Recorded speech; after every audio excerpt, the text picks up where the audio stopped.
Praise the Lord. இன்றைய தியானம் லூக்கா 12:27 முதல் 34 வரை. காட்டு புஷ்பங்கள் எப்படி வளருகிறது என்று கவனித்து பாருங்கள். அவைகள் உழைக்கிறதும் இல்லை, நூற்கிறதும் இல்லை.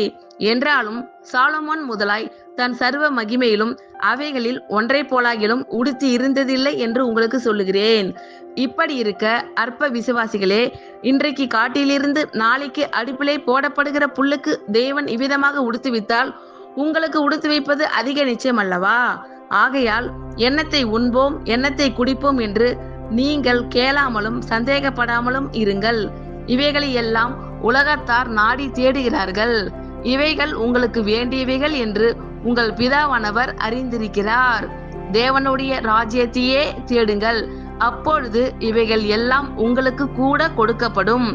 பயப்படாதே சிறுமந்தையே, உங்களுக்கு ராஜ்யத்தை கொடுக்க உங்கள் பிதா பிரியமாய் இருக்கிறார்.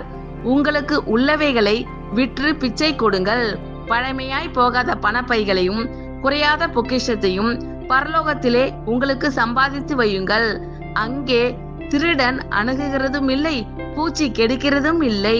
உங்கள் பொக்கிஷம் எங்கே இருக்கிறதோ அங்கே உங்கள் இருதயமும் இருக்கும். ஆமென். கர்த்தர் உங்கள் அனைவரையும் ஆசீர்வதிப்பாராக. God bless you all.